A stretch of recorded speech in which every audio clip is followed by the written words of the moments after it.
ខ្មែរអើយចូលចាំជាងថាតាមសៅវតាជា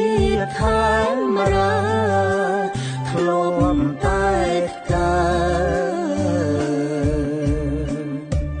ទឹកដីខ្មែរធំទូលំទូលាសពសាយរុងរឿងគេអាយតែលើកដំកើងដំកល់ជាតិយើ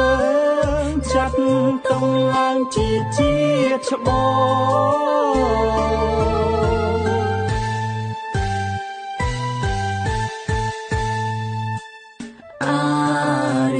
ធរខ្ពងខ្ពស់ឆាតឆា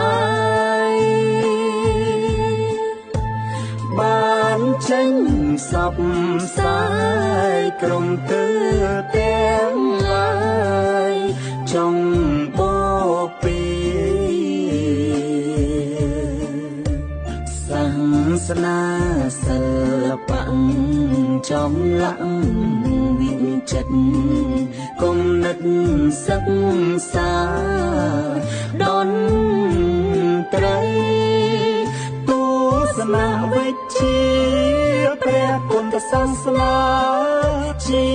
គោលការណ៍ខ្មែរស្លាយទៅ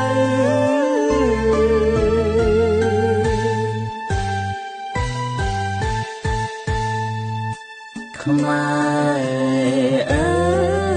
យចូលស្ដាំសាវតាដែលបានចរចាបញ្ជាក់ប្រាំថាពូជខ្មែរផ្កាតាំងចិត្តឲ្យមកខិតខំប្រឹងវិញបញ្ចេញដំដំឡៃនៃជាខ្មែរយើងឲ្យបានរុងរឿងជាថ្មីឡើងតាមសាវតា